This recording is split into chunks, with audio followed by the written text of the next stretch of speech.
Este es el podcast de 1000 palabras, episodio 260. ¿Se puede aprender la felicidad? ¿Podemos aprender a ser felices? Una profe de la felicidad nos tiene las respuestas. Te damos la bienvenida. Este es el podcast de 1000 palabras. Un espacio con ideas, historias y conceptos de comunicación efectiva para ser más exitoso en tu empresa, en tu mundo digital, en tu emprendimiento y en tu vida.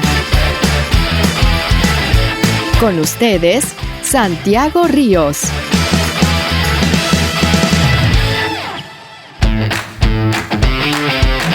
Hey, ¿qué tal? ¿Cómo estás? Qué bueno que estés por acá. Me siento feliz para ponerme a tono con el episodio del día de hoy. Feliz de que me escuches, de que sintonices. Feliz que me regales este ratico para compartirte buenas ideas, recomendaciones sobre comunicación efectiva. Es la propuesta de 1000 palabras. Comunicación efectiva en los negocios digitales, el marketing digital, comunicación efectiva con equipos de trabajo, comunicación organizacional y lo que hemos llamado comunicación con nosotros mismos. ¿Estamos realmente enviando a nuestro cerebro esos mensajes que nos ayudan a ser felices? ¿Será que la felicidad es algo innato o la felicidad se puede aprender? Y lo planteamos desde esa pregunta de si podemos aprender a ser felices, porque ya la pregunta de ¿por qué es importante ser feliz? Yo creo que sobra, ¿cierto? Bueno, en un momento estaremos con nuestra invitada Katy Cuartas, ya les digo de quién se trata, y en un momento una historia así súper entretenida, medio violenta, una historia como de película, en serio, no te la pierdas en un momento. Bueno, antes de la historia, contarles que nos acompaña en la producción y publicación de este podcast, John Edison Montoya. Hay una serie que me gusta a mí mucho y en estos días me estaba acordando de ella y pensé, tengo que volver a ver esa serie, tratar de repetirme, no sé si episodio por episodio, porque me hace reír mucho y tiene apuntes muy inteligentes. Estoy como decidido a volver a ver Los Simpson. Sí, muchos de ustedes me imagino que la han visto. No voy a detallar aquí las cosas buenas que tienen los personajes, las situaciones divertidas, en fin. Pero sí quiero mencionar algo que me parece fascinante de Los Simpson, y es que a veces las historias empiezan por un lado que no tiene nada que ver. Voy a poner cualquier ejemplo aquí sacado del sombrero. Por ejemplo, empieza la historia con un conejo que se atravesó en la carretera y el conejo puede causar un accidente. Pero al final el desarrollo y el nudo de la historia de ese episodio no tiene que ver ni con el conejo, ni con el accidente, ni con la carretera. Probablemente todo terminó desarrollándose en una pelea en el bar de Moe. ¿Qué sé yo? Las cosas empiezan por un lado y el giro que terminan dándole de una manera tan justificada es algo que realmente admiro de los guionistas de Los Simpson.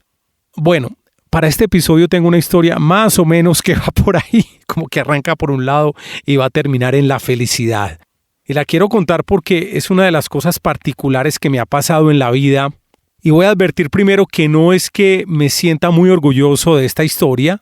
Me avergüenza un poco porque la historia es algo violenta, porque nunca he sido peleador de irme a los golpes con alguien.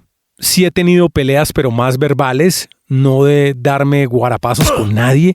Así que debo decir que en cierta manera esto me avergüenza un poco, pero hubo algo de adrenalina en esa noche que quiero compartir en este momento. Corría el mes de abril de 1992. Yo vivía en la ciudad de Nueva York, estaba terminando de estudiar inglés, ya llevaba 3 meses viviendo en esa ciudad, la cual me había parecido algo caótica, abrumadora, muy bullosa para mi gusto. Y en esos 3 meses, en un paseo que hice entre Nueva York y Boston, conocí Boston y me pareció una ciudad más tranquila, más llevadera. Entonces ya venía pensando sobre la posibilidad de irme de Nueva York hacia Boston, de continuar mi estudio en inglés en esa ciudad, porque había cosas de Nueva York que no estaban bien. Mejor dicho, la ciudad no me hacía feliz. La decisión estaba prácticamente tomada. Pero hubo un episodio particular que fue el definitivo, fue como la gota que rebosó la taza y que me obligó a tomar la decisión casi que de manera inmediata. Cerca a la universidad donde estábamos nosotros, los estudiantes extranjeros que estábamos aprendiendo inglés, había un bar. El bar era frecuentado por estudiantes universitarios, tanto de nuestra institución como de otras universidades de la ciudad. Un viernes nos fuimos de fiesta para ese bar, nos fuimos unos 6, 7 compañeros, nos dispersamos, pero yo me quedé al lado de un amigo argentino y otro amigo de Marruecos. La música que estaba sonando en el bar era rock, punk, new wave, rápido, como para bailar, casi que para poguear. Y había 2 tipos gringos que empezaron a poguear muy fuerte entre ellos. Y está bien, cada cual pues que se dé los golpes que quiera. Pero los tipos de manera muy intencional, medio violenta, empezaban a acercarse a mis amigos, el argentino y el marroquí.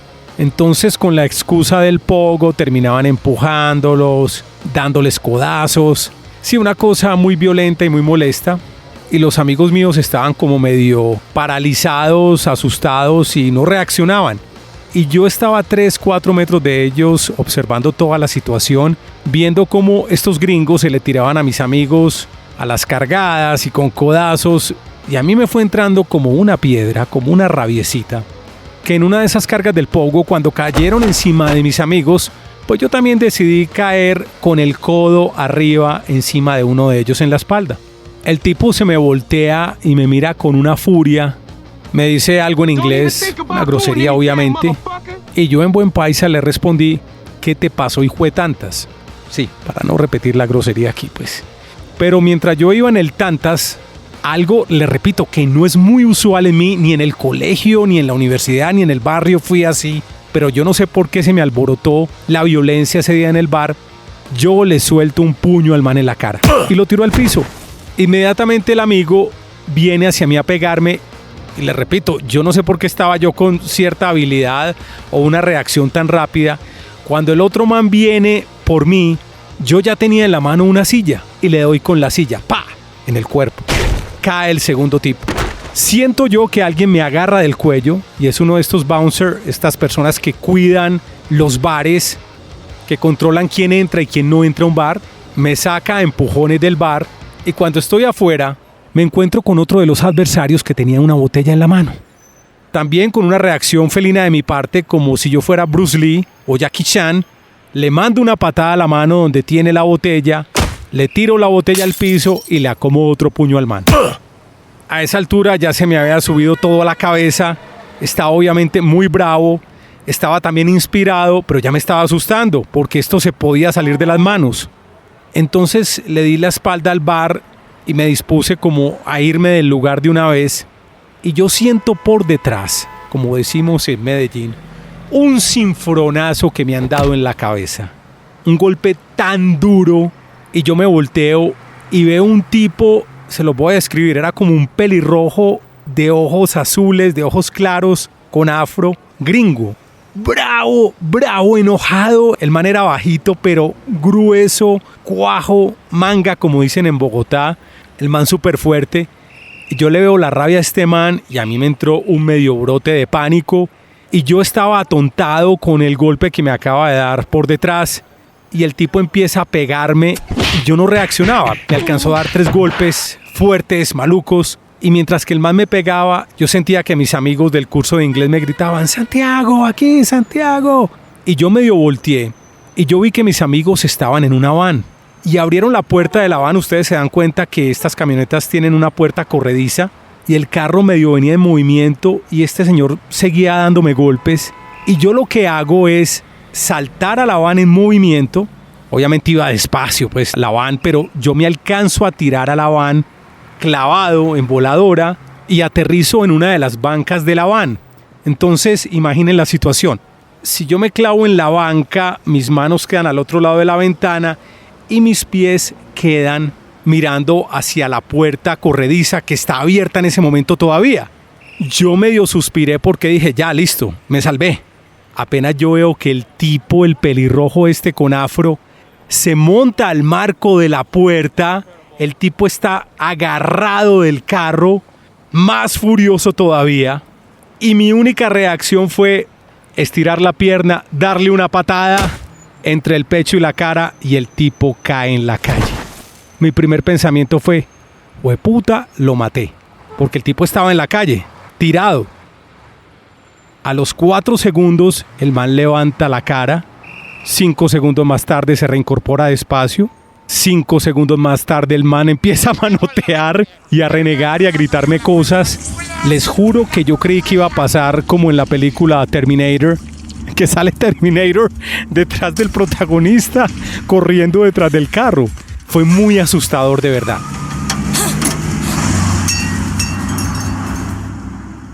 Qué pena repetirlo, como les dije, yo nunca he sido violento, no he sido de peleas, pero quería compartir esa pequeña historia que me obligó finalmente a tomar la decisión de irme de Nueva York a Boston. La llegada a Boston no fue fácil, y aquí no me voy a extender porque esa historia ya la conté en otro episodio. Simplemente contarles que yo creía que el hecho de cambiarme de ciudad me iba a hacer feliz. Y hablando de eso con mi madre, me decía, mira, puedes estar viviendo en un crucero o en un palacio, pero lo externo no es lo que te va a hacer feliz. Tenés que encontrar una manera de adaptarte, de aceptar lo que tenés, de encontrarle el lado bueno a las cosas para ser feliz. Y sí, esta fue mi historia medio forzada con la que quiero presentar el tema de este episodio. ¿Se puede aprender la felicidad? Vamos a tratarlo con nuestra invitada, Katy Cuartas. Les cuento de una vez que Katy tiene un podcast maravilloso al lado de su socia, Dana Benarroch. Se llama Las Profes de la Felicidad. Les súper recomiendo ese podcast. Pero por favor, si lo van a escuchar después de que escuchen completo este episodio. ¿Les parece? Muy bien. Les cuento quién es Katy.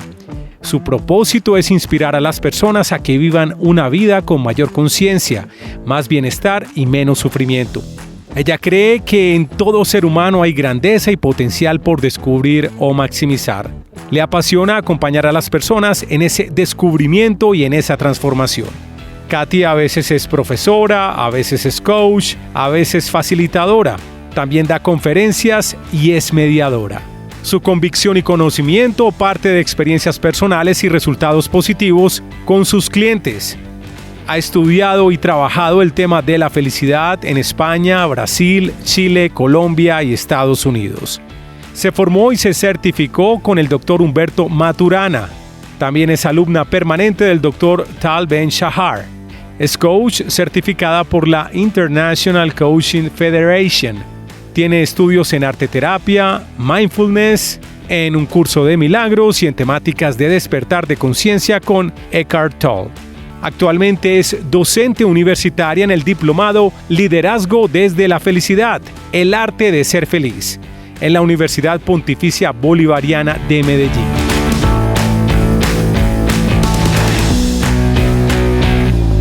Así que, sin más preámbulos, ¿se puede aprender la felicidad?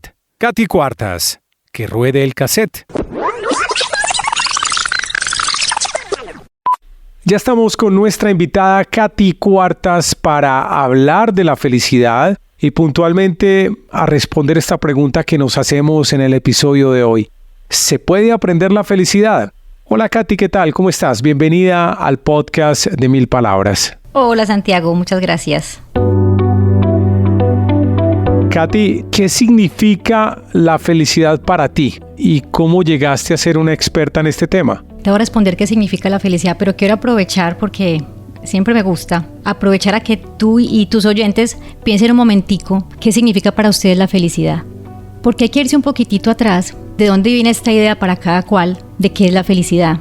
¿Qué se decía en la casa que era la felicidad? ¿Había alguien en la casa que tú considerabas feliz? ¿Se decía que no sé quién había conseguido no sé qué y entonces ahora era feliz? ¿O que aquel se había ganado la lotería con aquello? Entonces es importante que vayan, mientras yo respondo, que ya voy a responder, vayan también pensando eso, ¿de dónde viene esta idea? Esta idea de la felicidad, de ese concepto, porque es un concepto, ¿no? Y para mí, a mí me hace muchísimo eco lo que es la felicidad para San Agustín, Agustín de Hipona. Para mí, San Agustín la define de una manera muy bonita y me hago como eco de esas palabras. Porque la primera parte que él dice de estar contento con lo que se tiene se refiere a esa aceptación, esa tranquilidad de que, bueno, pues es que yo soy así físicamente, yo soy así con estos papás, con esta familia, yo soy feliz con las cosas que no hice nada para obtener, ¿cierto? Entonces vivo en tranquilidad. Acepto que si no tengo algunas cosas, pues será porque no me sirven para el propósito que yo tengo en esta vida, entonces por eso no las tengo, y eso me da tranquilidad, y eso me da la facilidad de estar en un estado más pleno, sin estar en la angustia de querer más, de tener más, de cambiar cosas. Eso no quiere decir que tenga cosas que cambiar y que esté en este proceso constante, pero me refiero a lo que sí está, lo abrazo, me gusta, con curiosidad lo miro, aprendo de ello, y ese estado para mí es la felicidad. Muy bien, uno a partir de esa definición pudiera concluir, pues aquí poniéndome yo de abogado del diablo o de abogado infeliz, que entonces no hay derecho a una ambición sana, a alcanzar objetivos, a tener algo más para la vida de uno, porque es simplemente aceptarse con lo que tenemos, pero de pronto en la definición queda por fuera el tema de metas personales. ¿Cómo ves esto o cómo puedes complementar de pronto la definición? Qué bueno que te vas por ahí, me está gustando esta conversación, me gusta, porque ojo que las metas y las ambiciones son absolutamente necesarias para yo perseguir mi propósito. Si no tengo un propósito para levantarme, tampoco soy feliz. Entonces las metas son necesarias y la ambición también. ¿Sabes cuando las abuelas decían de la ambición sana? Bueno, más o menos por ahí va. Yo puedo obtener una ambición sin tener una carencia. No porque yo crea que no es suficiente, es que es poquito, es que yo soy poquito, es que yo no tengo casi. No, yo puedo ambicionar sin estar desde esa carencia. Y voy a querer cosas mucho mejores, mucho más sanas y mucho más para el otro, para mí. Bueno, que eso más adelante seguramente nos centraremos por ahí.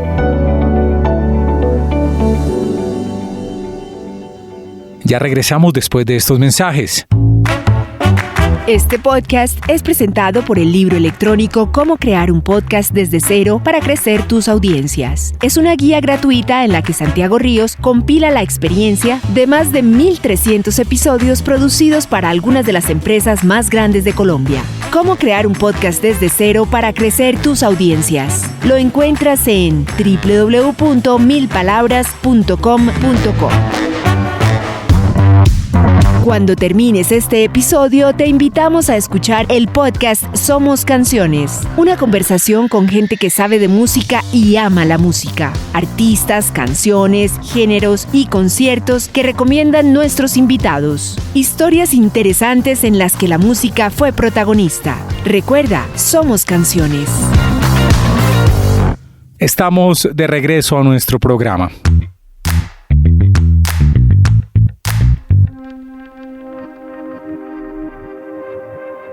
¿Cómo llegaste a este camino para volverte como una conocedora en el tema de felicidad? Para ser una profe de la felicidad, como lo mencioné ahora en la presentación del episodio. Hay una respuesta más larga y una más corta, me voy a ir por la larga. Me dieron ganas de contarte toda la historia. Imagínate que hace 22 años yo me convertí en mamá. Y eso en mí despertó un no sé qué, una curiosidad y unas ganas de comprender más al ser humano en toda su extensión. Y me fui por búsquedas espirituales, quise saber cómo funcionaba el cerebro del niño al bebé, ¿sabes? Cómo podía yo también ahí como colaborar mejor. Y ¿sabes qué suerte que le hice caso a mi intuición? Porque cuando llegó Samuel venía con un paquetico grande, es una bendición disfrazada.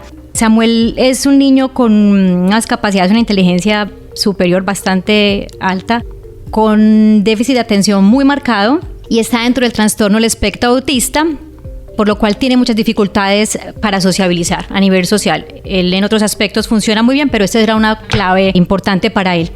Vivíamos en España en ese momento y estando en el colegio, estábamos en la oficina de necesidades especiales y conocí a otra mamá, y esa mamá venía con una niña con unas necesidades especiales, pero diferentes porque eran de movilidad, no como las de Sammy, sino de movilidad.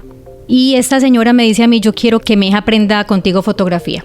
Yo, bueno, entre todo vengo yo del arte, del diseño, de la fotografía, de ahí venía yo. Y yo entre todos los brujos, todas las malas cosas que se me ocurrían, le dije, bueno, yo no soy profesora, pero bueno, yo voy a intentar. ¿Y qué te parece, Santi, que empiezo a hacer clases de fotografía? Según lo que yo estaba haciendo era encontrando cómo ese proceso creativo podía sanar, ¿no? ¿Qué podría sacar uno de ahí, de ese proceso creativo? Y de ahí vino ella y vinieron otras niñas, otros niños, y se me empezó a llenar, pues el estudio de fotografía fue de niños para clases de fotografía, donde yo con todos hacía lo mismo y era, vamos a buscar ahí qué sientes, qué hay. Lo mismo que te pasa a ti cuando quieres escribir sobre algo, es porque algo te pasó o porque se te vino a la mente algo. Entonces yo sacaba todo ese proceso creativo y resulta que una vez una de las psicólogas de una de las alumnas me llama y me dice: yo quiero saber qué está pasando porque han habido cambios. Yo entré en pánico, me dio muchísimo susto sin saber a qué se refería exactamente. Y me fui para donde la psicóloga que atendía a mi hijo en esa época, con quien todavía tengo relación y trabajamos juntas y bueno, la quiero muchísimo. Y ella empieza a ver todos estos álbumes de fotografía y todo y me dice: interesante. Y me dice: yo quiero que te vengas acá conmigo. Y entró en su círculo a aprender con ella. Ellos querían aprender de mí la metodología, que para mí, pues, todo este concepto artístico, ella lo volvía todo muy científico, ¿no? Ella me decía: no, aquí estás viendo esta parte del ser, acá estás haciendo no sé qué, y yo muy en el arte. Esto de trabajar con ella, de estar allí, me picó el gusanillo de seguir aprendiendo y empecé a estudiar técnicas arteterapéuticas y me hice maestra de mindfulness y estudié un curso de milagros y seguí trabajando con niños y casi todos, por no decir todos, con situaciones bien particulares dentro del espectro autista, con déficit de atención, hiperactivos, bueno. Entonces a mí esta necesidad personal como de mi hijo, de saber todas esas necesidades que él tenía y que yo también podía ayudar a otras mamás y a otros niños, pues me ayudó a seguir formándome. Ya luego nos fuimos a vivir a Estados Unidos y pues me hice coach, me certifiqué como coach porque acá es necesario pues tener ese certificado. Luego en Chile me certifiqué con el doctor Humberto Maturana, me certifiqué en conversaciones colaborativas y voy uniendo todo esto, voy uniendo y apoyando gente, siendo coach, siendo arteterapeuta y siendo también pues trabajando mucho en conversaciones colaborativas y me encuentro con el profesor gurú de la felicidad, con el doctor Tal Ben-Shahar y me certifico con él y todavía soy alumna permanente. En conclusión, ese es todo lo que yo voy uniendo y esa es la metodología que yo uso para acompañar a las personas que acompaño. Entonces, ¿tuviste éxito obviamente en la crianza de tu hijo y tuviste éxito con esta otra niña a la que le diste clases de fotografía? Sí, si vamos a decir éxito a que mi hijo en este momento es una persona que funciona completamente bien, tiene mucha conexión con sus emociones, es muy empático, le encanta todos estos temas además. Y con esta niña, la niña aprendió a convivir con la mal llamada, horrorizada soledad. Y los otros chicos, todos tuvieron unos procesos increíbles, Santi. El arte y el amor, la presencia, las ganas de ayudar al otro, las ganas de querer. Es que fue un acto de amor, en definitiva. Les ayudó bastante. Han habido muchos casos de éxito, sí.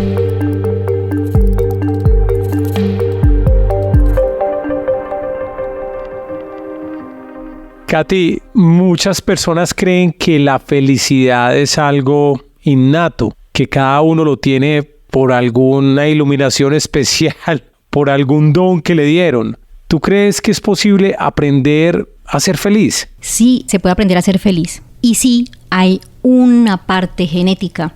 Todos conocemos a esas personas que desde niños son como que le ven el lado bueno a las cosas, son positivos, sacan adelante situaciones. Mira que en el colegio, en lo que sea, sí hay un porcentaje alto, que cada vez se va definiendo diferente, pero hay un porcentaje genético, hay un porcentaje del entorno y hay un porcentaje acerca de mis decisiones, de cómo yo voy afrontando las cosas, cómo me acerco, y con ese último porcentaje, que es mi decisión, yo puedo cambiar mi porcentaje genético.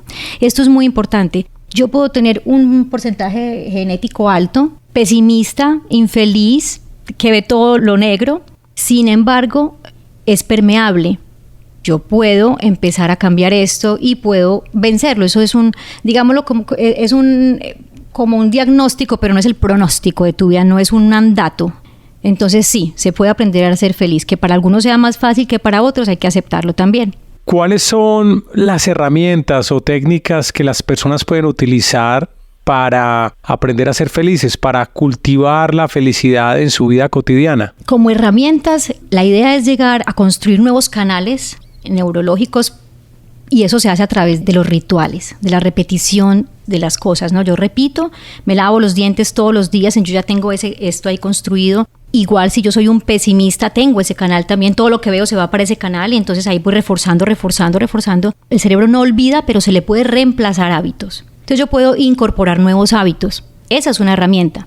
¿Qué debo tener en cuenta? Debo tener en cuenta, por ejemplo, trabajar ese narrador interior que tengo.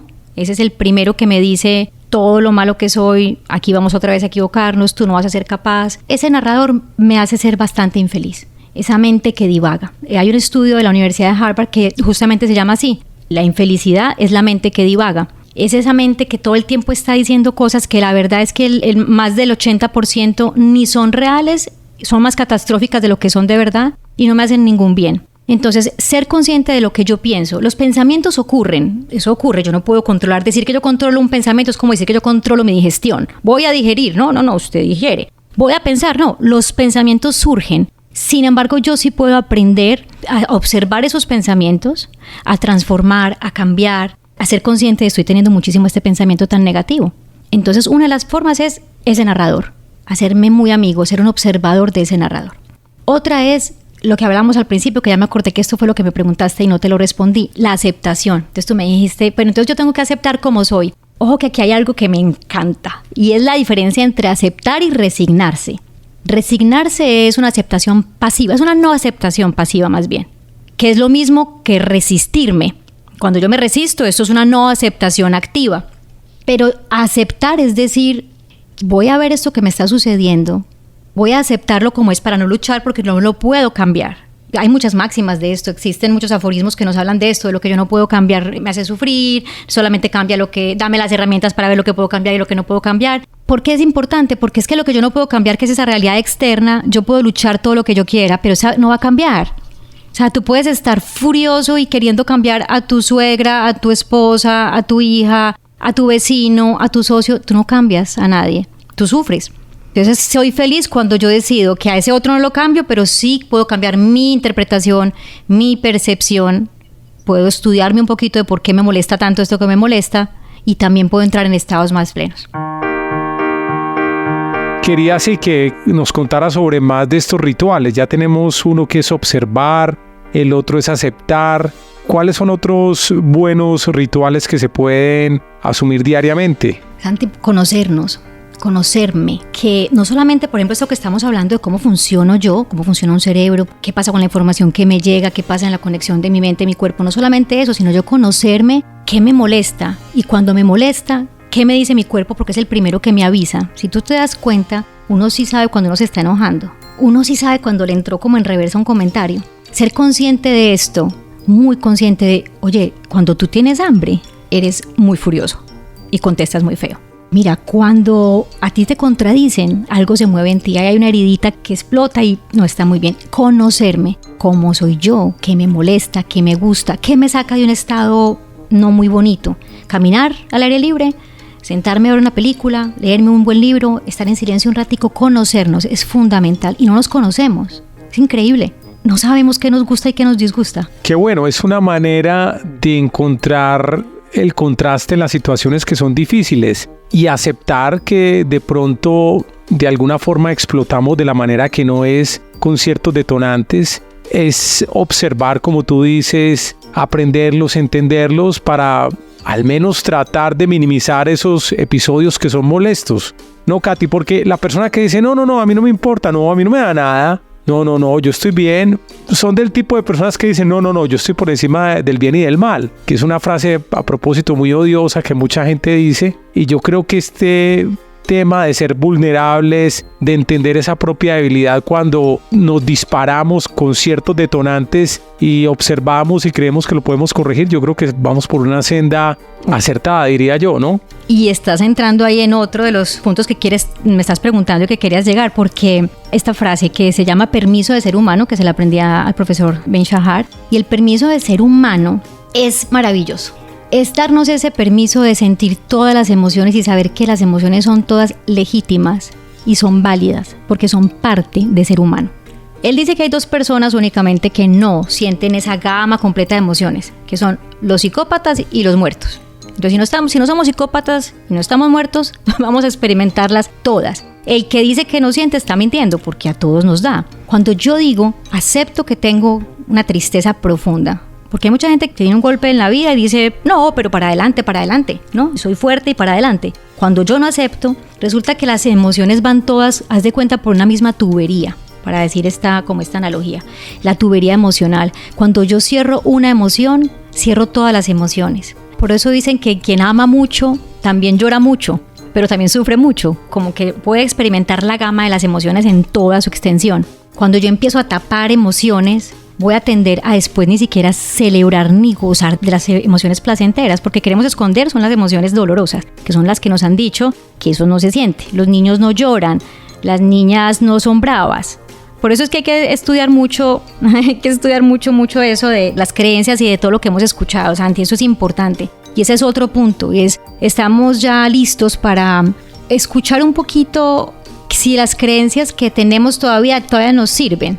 Las creencias que traemos de la familia son parte de como de nuestro clan y en su momento fueron necesarias, pero hay que revisar si esas creencias sí me hacen todavía mi eco o ya no. Y yo decidir tener esa autenticidad de a mí esa creencia que tenían mis papás no me sirve, era de ellos, está bien y con mucho amor no la voy a tomar. Estamos viviendo en una sociedad donde a menudo se valora el éxito material y profesional y que creo que es parte de lo que venías diciendo de esas creencias que nos han metido a través de los años en la familia.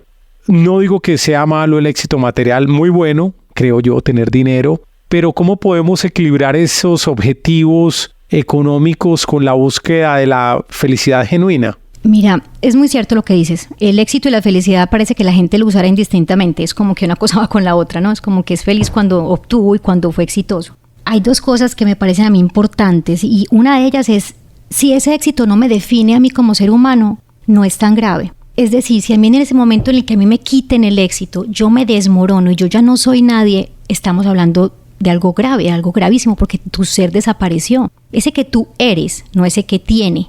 Entonces, en el momento en el que yo no distingo entre lo que soy y lo que tengo, o como me llamo, el título, etcétera, estoy en un grave problema. Y estoy yéndome por el abismo de la infelicidad, absolutamente. Porque eso me lo pueden quitar, eso no me define a mí. Por otro lado, salió hace poco un estudio que habla de que las personas exitosas y con dinero son más felices cuando ese dinero lo gastan o está destinado para otros. Ya sabemos todos que nos han dicho que si son experiencias es mejor, que comprarse un sofá y viajar pues va a ser mejor viajar, todo lo que son las experiencias, pero este último estudio habla de que las personas que trabajan porque quieren, la motivación es un hijo, la motivación es ser altruista, es poder tener esto para ayudar, pues están más cerquita de esa felicidad. Ahora, Santi, hay que tener en cuenta algo muy muy importante. La gente muchas veces dice, yo sería generoso si me gano la lotería, si me sale tal negocio yo voy a ser generoso. No. El que es generoso es antes o después. De la misma manera, el que es feliz lo es antes o después. Y esto está demostrado que hay personas que se han ganado la lotería, o hay personas que han tenido el trabajo de la vida, y luego pues estos estudios que los estudian antes, durante y después, y se dan cuenta que la persona vuelve a su estado inicial. Es decir, que este éxito no mueve tan profundo como para que tú digas soy más feliz o menos feliz. Vamos a meternos ahora con unas preguntas básicas que le hacemos a nuestros invitados. La primera pregunta es que nos cuentes cuál es el mejor consejo que has recibido sobre comunicación efectiva. Entendiendo también, obviamente, Katy, que la felicidad, como vienes explicando, muchas veces depende de nosotros, o en la mayoría de los casos depende de nosotros, de esa comunicación que nos hacemos con nosotros mismos. Pero, ¿cuál es el mejor consejo de comunicación que has recibido? ¿Puede tener relación con la felicidad o no? La comunicación tiene que ver con las relaciones, y las relaciones significativas son el predictor número 1 de la felicidad. Y el consejo, pero rey, que me han dado a mí es la escucha. Aprender a escuchar. Se puede aprender a escuchar y se puede entrenar para escuchar. Y eso es un deleite. Cuando yo escucho al otro, me conecto, le entiendo, lo siento, me sincronizo, el otro se siente importante. Eso es lo que es comunicar. Comunicar es estar coordinándonos. Yo me coordino contigo, yo espero que tú hables, yo te estoy mirando, veo que tenías una pregunta, te estoy escuchando, estoy aquí contigo, te estoy escuchando. Para mí, la escucha.